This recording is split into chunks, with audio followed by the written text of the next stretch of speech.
Hello friends, જય શ્રી કૃષ્ણ બધાને. આજે હું બનાવું છું સાબુદાણાની ખીર. એના માટે તપેલી લીધી છે. ગેસ ચાલુ કરશું.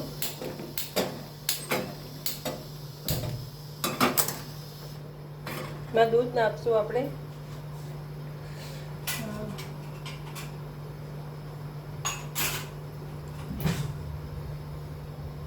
એક કપ દૂધ લેશું.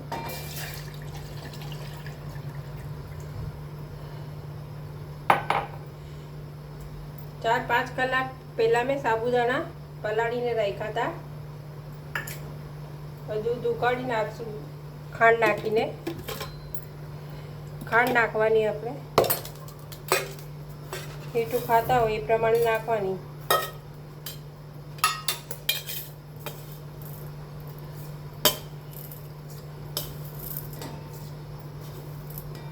ચાર ચમચી નાખી છે મેં. તમે મીઠું ખાતા હોય એ પ્રમાણે વધારે ખાતા હોય તો વધારે મીઠું ખાંડ નાખવાની, ઓછું ખાતા હોય તો ઓછી કરવાની. આ ખીર બહુ સરસ લાગે છે. સાબુદાણા પલાળી દેવાના 4-5 કલાક પહેલાં. ખાંડ ઓગળે ને 5 મિનિટ દૂધ હલાવી રાખવાનું એટલે બેસી ન જાય.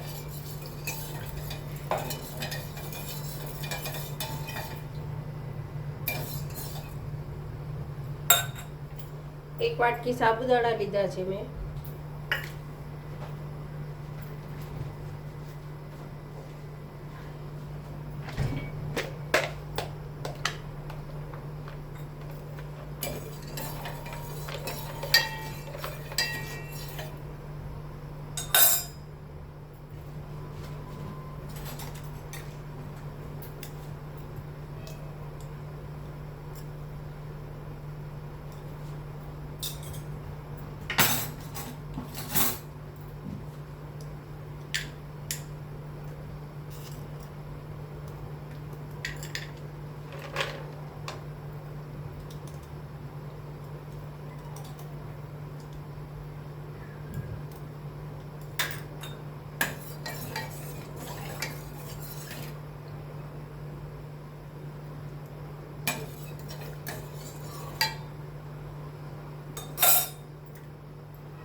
પાંચ મિનિટ ઉકાળવા દેવાની, પછી આપણે સાબુદાણા નાખશું.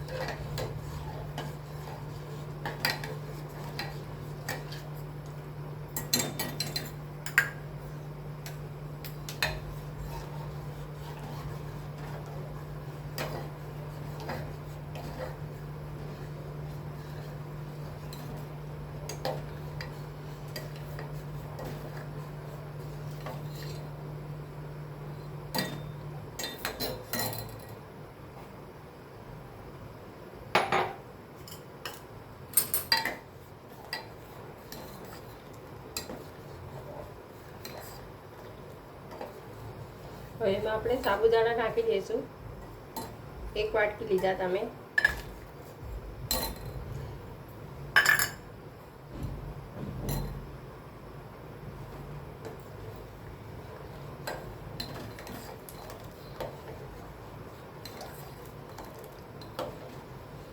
એકદમ પલાળેલા લેવાના સાબુદાણા. ખીચડી કરીએ ને આપણે સાબુદાણાની, પલળી જાય પછી જ નાખવાના એમાં, એટલે કાચા નહીં ભાવે.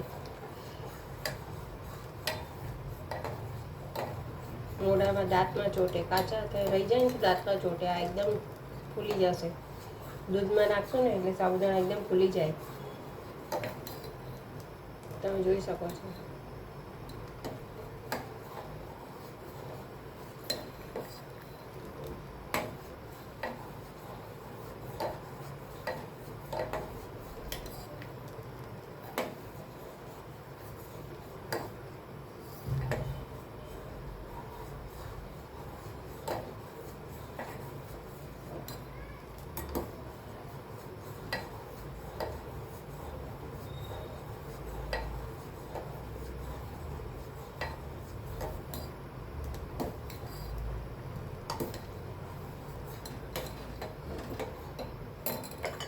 એમાં એલચી પાવડર નાખશું થોડો.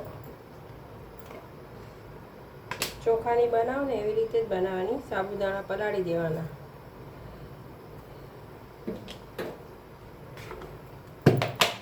એલચી પાવડર નાખવાનો. સરસ થઈ ગઈ છે ગરમ. આ બદામને કાજુ નાખી દીધા, ડ્રાયફ્રૂટ.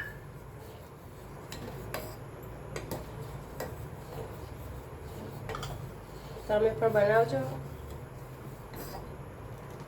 સરસ થઈ ગઈ છે. જુઓ, સાબુદાણા એકદમ ફૂલી ગયા છે.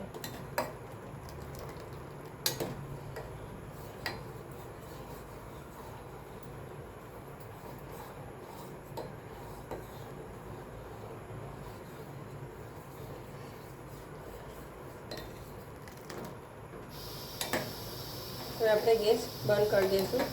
આપણી ખીર સાબુદાણાની તૈયાર છે. તમે પણ બનાવજો અને આવી જાઓ પીવા. લાઈક કરજો, શેર કરજો, સબસ્ક્રાઈબ કરજો. જય શ્રી કૃષ્ણ બધાને. આવજો.